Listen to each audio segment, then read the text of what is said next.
the road to growth, success of an entrepreneur. We've raised the bar. Learn firsthand from successful business owners and create your own path to success. I'm going to show you how great I am. It's time to hit the road to growth with team lead of the Enriquez Group, Realtor Vinny. Hi, Road to Growth listeners. Today I have Stephen King. Probably not the Stephen King you're thinking about yet, even though his books might not be scary. What he talks about, what he finds out from his clients can be scary, and how much money they're losing, because he is the founder and CEO of GrowthForce. Thank you, Stephen, for being here. Vinny, thanks for having me, man. Yeah, I know, of course. Something that people always love to talk about is their numbers, their bottom line, accounting, the stuff that's really riveting at parties. Yes. So tell us a little about GrowthForce. So GrowthForce is an outsourced accounting department on the web. We do outsourced controller, book management, accounting, bookkeeping services. And what we do is we take our 35 years of advice to help you not just grow the top line of your business, but more importantly, to help you grow the bottom line. I've been doing this for decades, and that's the challenge with that American dream, right? You work really, really hard, and then at the end of the year, you look at it and say, wow, that's it? It's got to be a better way. So where did this idea come from? I mean, where did you grow up? Were you always counting your pennies? Got a dollar, go, okay, I can just spend this, spend that. How did that work out? I'm a son of two Irish immigrants off the boat from Dublin and Coralubber, County Leitrim. And my dad was a city boy, the accountant, and my mom was a daughter of a Irish farmer. And I got the best of both worlds, Green Acres of Ireland. And when I was in high school, I realized that I really like having money. It made me feel good. And I would go every single day at lunch. Holy Cross High School, I was there 4 years, 12 years Catholic school. Every single day at lunch, I played Pink Floyd's Money. Boom, boom, boom, boom, boom. And it was my soundtrack. It's like, I'm going to be good at money. That was my mental image of myself. That's the only really positive thing out of high school. I didn't do too good at school, but I went to Pace University, which is an accounting factory. It's a machine. My senior exam, my senior year was the CPA exam. As soon as they pencils down in Hawaii, we were in the gym taking the CPA exam, the real one. And I learned, my dad always wanted to be a CPA, so that's why I grew up to wanting to be one, right? He would have been one, except he had 3 kids under the age of 5. And it was a cut and pay back then. So what I learned, though, was I worked for a small CPA firm in college. And they put it in 1979, they put an Apple II PC on my desk, and a computer junkie was born. And I spent the last 35 years looking at how to use technology to automate the back office. It was really fun. And I learned a passion for the small businesses, because they need, they're the ones struggling, and we need them to make the economy grow. I went to Ernst & Young and learned how to build really big accounting systems and do that automation for the Fortune 100. But my passion was with small businesses and nonprofits. I asked I asked Ernst if I could work on a nonprofit, and they gave me the New York City subway system. So I quit. And just about that time, Amnesty International became a client of Ernst & Young. Right after Amnesty grew from 300%, from 6 million to 18 million in a year and a half, thanks to U2, Sting, Peter Gabriel, Bruce Springsteen. And I got the job to help them put all the systems in place. So for Amnesty International USA. So then I was like, no, I like working for small businesses. So 7 years later, I started a company called Virtual Growth, the first web-based accounting business over the web. We raised $43 million when Netscape 1.0 came out over those 5-year period. And that's, my passion though was about the service and helping serve the small business owners and the nonprofits. And so I've served thousands of them. Literally thousands of small businesses. And I was always blown away by how many grew the top line and you look at a successful business with a building with the sign on it and lots of people wearing the uniforms, but there was no profits on the bottom line. And I got to peek behind the curtain and see all those numbers. And so I studied what the difference between the companies that are wildly successful at living the dream and those that struggle to survive. So that's the 2-minute version. So when you left the corporate world, right, because you couldn't work with small businesses, like you said, Yep. was that a quick thing? Was that a long process? I mean, what was that? What did that look like? When it's like, okay, I want to work small businesses, I need to find a way out. How'd that go? You know, my dad always had a side hustle, so I grew up always having a side hustle, and I would do just like he did. I would do taxes, you know, and keep people's books and just, you know, build relationships that I spent 7 years at Ernst & Young, and I did that the entire time. And the conversation though at work was, you know, this is where my career wants to go. I want to be a manager here, and then you know, I want to go start my own thing. And Ernst was great. My partner was like, okay, I need if you make it to manager in 3 years, I need you to stay as a manager for at least one. Okay, great. So after a year of being a manager, I was like, I'm ready to go. And he said, Mazel tov, you know, here, hand out your business card to everybody you know, and you'll get a lot of business from Ernst & Young. The small stuff we don't want. Oh, so they were really supportive of you. My partner was. The firm wasn't necessarily supportive. You know, you're going to another CPA firm. Me. But they turned down the Ernst. What happened is it worked out really great because they didn't want the Amnesty International audit. They're like, we don't do nonprofits. There's no internal control systems. They grew too fast. We're going to pass on the system design. We're not even going to put a bid in on the audit. So I got the job as the CFO. So it was a God thing. It was meant to be, right? It was right at the right time. The phone call came in and said, Amnesty International needs a new accounting system. And so I was like, okay, bye guys. And then when did GrowthForce come about? 2004. So I built this company called Virtual Growth in New York, 2005, when Netscape started. And we did the .com, you know, entire ride all the way up to the burnout. And we raised 43 million. And then Insperity was one of our investors. Paul Savardi was on our board. He saw the power that you need a human capital management system and a financial management system working together to help a business run better, grow faster, and make more money. And so he brought one part, we brought the other. After September 11th, our house of cards fell down along with the buildings. Citibank Ventures was our lead investor. They shut down. Citigroup Ventures got shut down. Jack Rifkin went off to be a CNBC commentator instead of on my board. And you know, Insperity rescued us out of the ashes of bankruptcy. And I moved me and my family and our leaders to Kingwood, Texas, where I am now. The livable forest, Northeast Houston. Boy from Flushing, Queens, makes good. And so I did that for 3 years. But after September 11th, when the economy tanked and health insurance costs were going through the roof, they're an outsourced HR company. Their stock tanked, went to $1.99. They're like about 119 now.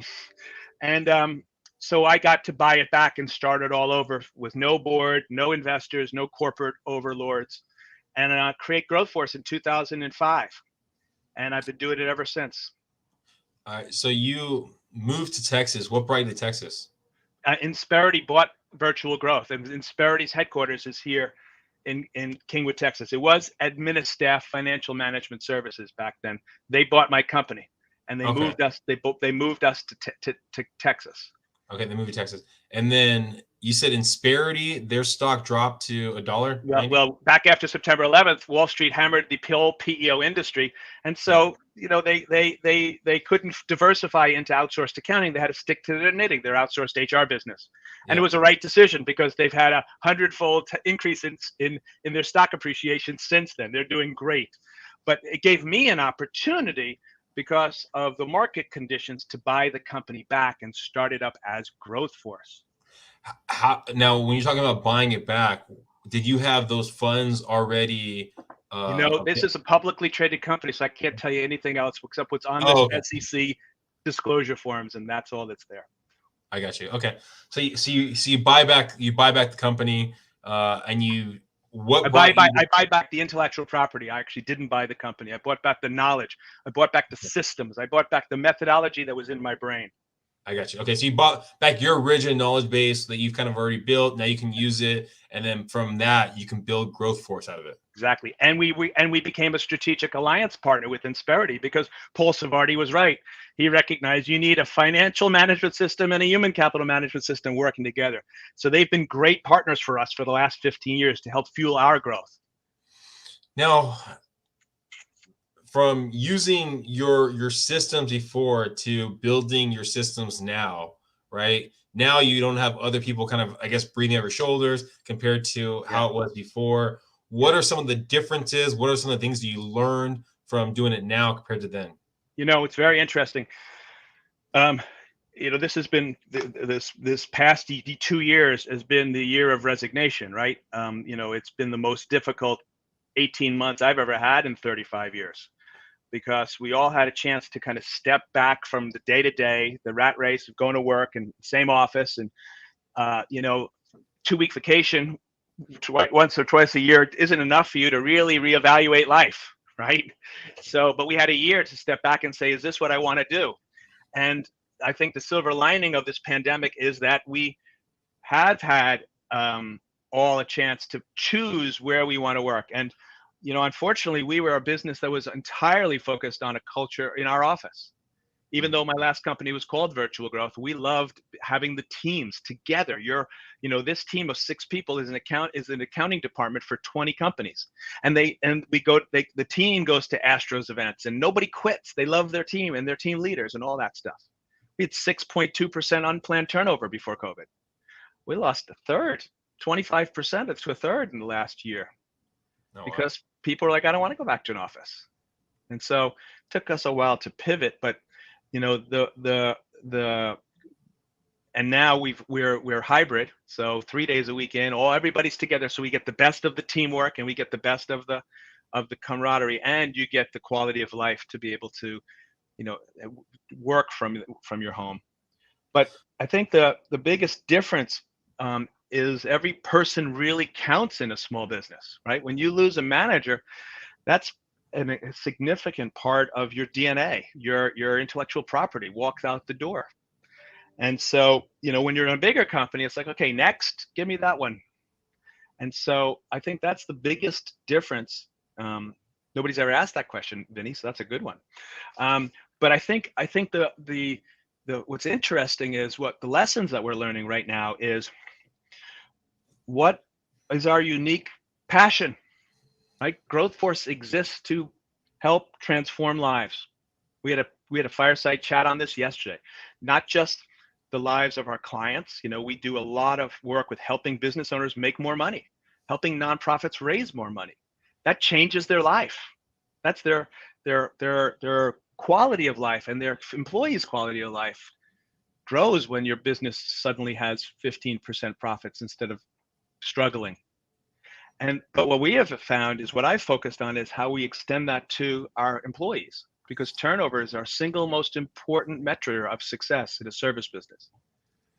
And what we're focused on here is recruiting for cultural fit, which is not about the office. It's not about the events or the Astros games. It's about the people who, their higher purpose. If you look at the Maslow's hierarchy of needs, their self-esteem and their actualization is about helping small businesses grow. It's about helping nonprofits grow. And what that happens is, then your employees feel like, there's a reason I'm working here. This is why I was placed on this earth, is because I'm in the right spot. And then they won't leave because of $10,000, or because they, you know, want an extra day working at home, because their lives are fulfilled as a result of your mission and your vision and your passion. That makes sense? Yeah, it makes sense. How did you come to this realization? Was it a difficult one where you were losing heavy turnover? Was it something that you kind of saw? I think we started it. We had it in the first 10 years. I think we lost a lot when we went remote for a year and a half, when people were not, you know, we have 18,000 square foot office that was empty. And it's hard, you know, to bring it all back quickly. I think we're there now. I feel really good about ending the year with everyone's aligned around the mission, vision, and values, and we have focused on the things that help your remote employees feel like they're part of the culture. So, when we're recording this, we're doing our first Halloween costume, which will have a live stream. Normally, it's just everybody's dressed up in the office. Trying to figure out how to play games where we're not just all face to face. Break in the day. What is the the part that we had when we were all together? How do we make that go remote? So I'm looking for ideas on that. If you've got anybody who, Stephen, STEPHEN @growthforce.com. When I'm on my podcast, Path to Profits, I'm always asking every guest, how do you change the culture from a company or an office setting to a hybrid setting? Because long-winded answer your question, that's the biggest challenge we've got, and it's taken me a while to get there. Now, you talk about the idea that most of your people are working, let's say, 3 days a week in the office and then 2 days outside the office. And they're all working the same 3 days, correct? Yes. Now, how does it feel? Or, have you came up with thoughts of basically 4 days of the office sitting pretty empty and losing kind of overhead? Vinny, I have a great answer for this. When I was in New York, we had a building. In our building, we had 3 floors. Each floor was 2,500 square feet, right? So we had 7,500 square feet downtown Silicon Valley. We were on the map of Silicon Alley. We were the most northern point. Shout out to Jason Kalkanis. Back in those days, I used to think, oh my God, right? People are leaving here at 8 p.m. We started at 9, and everybody in New York, we worked till 7, 8 all the time. And what we did was we said, okay, listen, if you work past 9, we'll give you a car service home. We'd have 60 cars outside because everybody was like, okay, I'll stay with our. And in my mind, it was like, okay, good, I'm getting more money out of my rent. Because guess what? Rent in Manhattan, it's like 10 times what it cost me here in Houston, Texas. So, and I get great here. Idea. Huh? That's a great idea. If you stay that extra hour, you get a car service home because that's huge. Everybody loved that. Loved it. And to me, it was one of the greatest benefits we gave people. It's like, you know what? I feel good about my job. My company's paying for me to sit back in the back of this town car all the way back to New Jersey. And that feels good then. I'm going to do it again tomorrow. Yeah. But I think what I learned coming here to Texas is, in New York, I lived to work. And in Texas, I worked to live. Paul Savardi taught me that. And now my mindset is, let's just measure the outcomes. At the end of the day, at the end of the week, the end of the year right now, what were the outcomes that happened? And the thing I'm most passionate about, my own existential process, is, why did I start this company? We just released a new video on this. What does growth mean? And to me, I started this company to coach my kids' teams. And I was able to do that. So no matter what happens, this was a successful business. It doesn't matter if I have 2 days a week where the office is empty. Could I have made a little bit more money? Yeah, but that's not why I went into my business. If I had gone into business just to make money, then yes, I would be squeezing everything I can out of every dollar. Do you think you would be where you are today if you would have started your business journey with the mindset of work to live instead of live to work? If I had started with it, not in New York, it's not the culture. I lived, for 25 years, Saturdays were normal. There was going to be work on Saturday. It was just, what kind of work can I do and where? We didn't have remote at those days. Tax and audit season, it's every night. You just hope it's not Saturday and Sunday. That wasn't going to be an option. In the South, it's very different. I'm a big fan. We had a choice when we left Insperity before I started GrowthForce. I could have gone back to Long Island where my parents live, but we just thought, it's a totally different way of life, and that has allowed me to achieve the company goals of, you leave work at 3:30 or 4 o'clock to coach kids. That's kind of normal. Up north, I would never get away with that, nor would I let any of my employees do that. How do you, if you're if someone has that live to work mindset, how do you get them to come to the realization, at least at GrowthForce, to Yeah. get them to come to the realization that they don't have to be always focusing on work. They can focus on finding Yeah, the perfect great life. question. It's about it's about recruiting, right? You have to have the behaviors that are successful. For us, accountability is an important part of that, if not the most. And so you measure outcomes, though. Like, so what you're looking at is, we follow the EOS entrepreneur system from Traction. What are the 10 or 12 metrics that are critical to success? Get everybody focused on that. If you hit those numbers, it all works. And so, for me, it's what's more important is, employee retention is number one, client retention is number two, and increasing leads at the top of the funnel is number three. Those are the only three goals we have in our company, in that order. And so if we hit those three things, everybody wins. If your area is not hitting it, then guess what? We're going to be looking a lot more closely about you're in the office every day because we're not hitting your accountability numbers. Do you recall how you built those numbers, those basic standards? Yeah, we met on it today. You're looking at it all the time. It's once a week we meet, and then once a year we kind of evaluate what those numbers are. And I literally did that today. So it starts with the most important number, which is employee turnover, then employee engagement. In fact, here, and then it's that. Oh, here, I'll tell you what it is. It's the activities that cause profits, right? What are the activities that cause profits? And it's not just sales first, right? The biggest hidden cost in a service business is employee turnover. So your first focus is going to be on level of engagement of your employees. We're doing a net promoter score for our employees, beginning of November, so that we'll have the results by our year-end retreat on December 3rd. That's number one. Number two is you're looking at employee turnover, right? How many people have left, and employee engagement. That's what I meant to say. So are we getting people to answer our surveys? Are they helping out with podcasts, or not podcasts, procedures? What are the things that we're hoping our employees will do with their discretionary time? How are we doing with that? So that's employee engagement. So those are the two for HR. The two for services. Attrition, client retention is our second goal. So we look at what percentage of losses. Then you look at any upselling with the clients. Did anybody ask for additional services? And we have to increase scope. And then we go to sales. What's the activity that's driving sales? What's the number of new leads? What's the number of proposals? And marketing, how many new contacts come to the website and how many are good ones?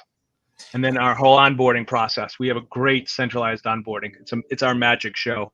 You got 90 days to go through machine. How many people are successfully going through that?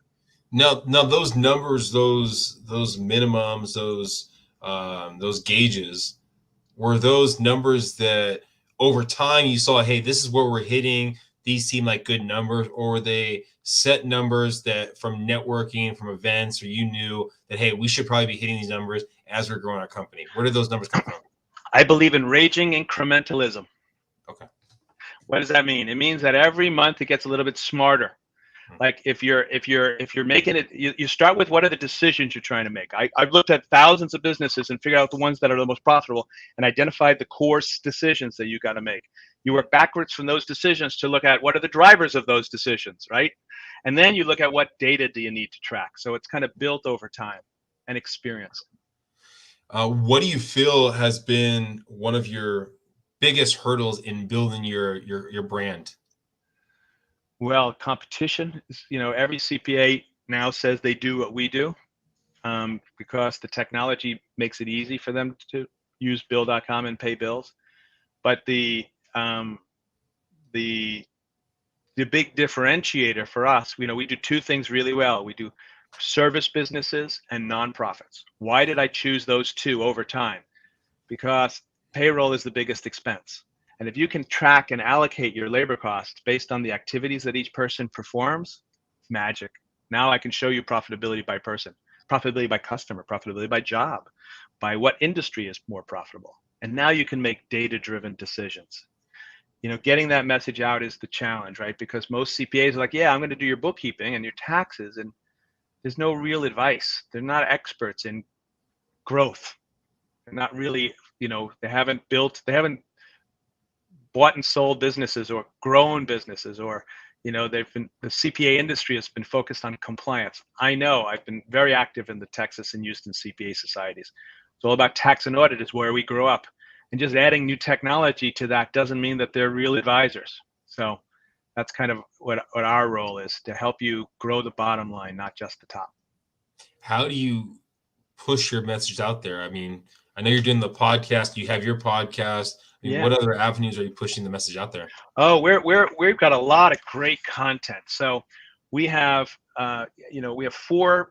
I'll just talk about for-profits, because that's most entrepreneurs. We have 4 pillars of success: growing your profits, improving your cash flow, reducing your risk of fraud, and automating the back office. Those are the 4 pillars that GrowthForce does. For each one of those, we have a webinar, we have an ebook, we have slide shares, we have calculators and tools that you can use to increase profits and improve cash flow, and all the things that are necessary for success. And then you subscribe to our blog, and you can see the lessons that we learn every week from our clients about how to improve profits, increase cash flow, reduce risk, and automate your back office. And let's say we're talking in 5 years from now, how do you feel Stephen and GrowthForce are going to grow and expand by that time? Well, I just turned 61 last week. So now you're talking about 66 years old is about the point you say, okay, I'm over 65. What do I want to do with this? God willing, I'll be healthy and get to have that opportunity. But to me, what's really important is, I want an exit. I will not, when I built the company, I built it to sell it. I just was hoping to have a nice run for 20 years. And I feel really lucky to be in the seat right now. But the key to exiting your business and having the highest valuation in a business is the people strategy. The companies that have well-defined goals, they've cascaded those goals down to the teams and to each person, and each person has a line of sight to what the success of the company is and what it means to them, both in their pocket through profit sharing or bonus pools, some kind of incentives and rewards for success, and their own personal development growth, because people leave companies because they don't have a career development plan.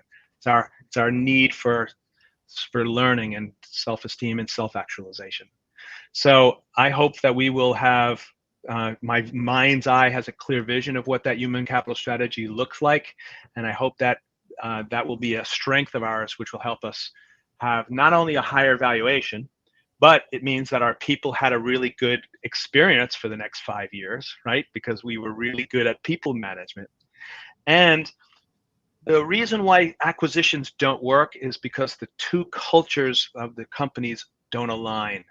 And so when people when they get acquired, if your leaders leave because they're not aligned with the culture of the purchasing company, then it really you lose the identity of that company. Just becomes more clients that get absorbed into the other business.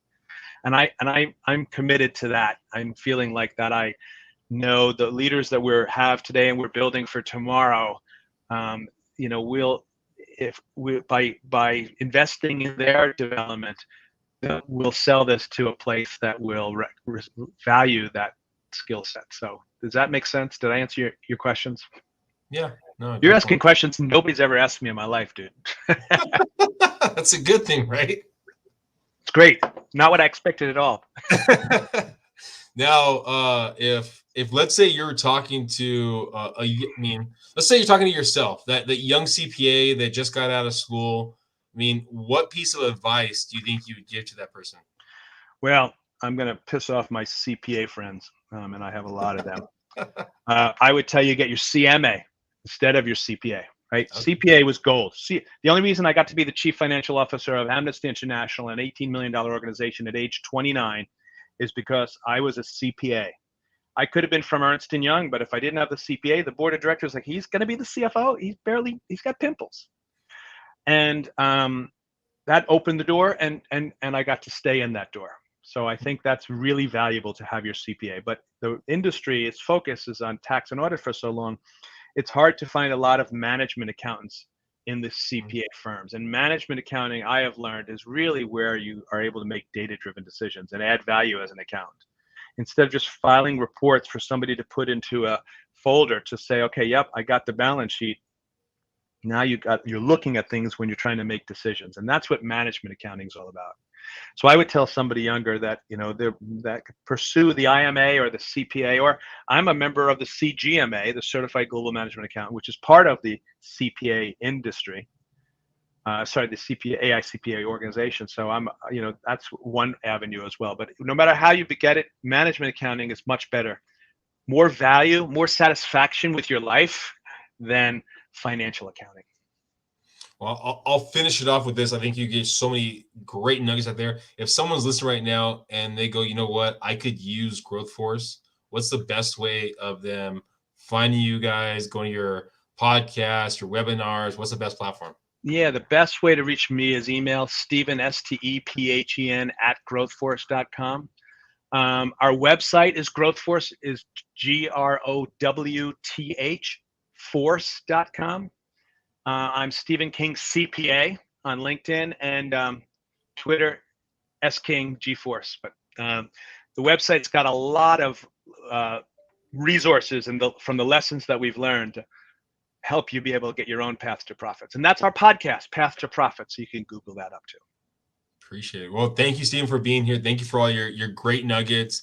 Hopefully everyone listening got some good information to walk away from. I think we try to step for that dollar and we forget about the quarter they're walking over. Find out, know your numbers, and you'll be a lot better off than you are today, tomorrow, and the next day. Thanks, guys. Please subscribe. Please share. Go find GrowthForce.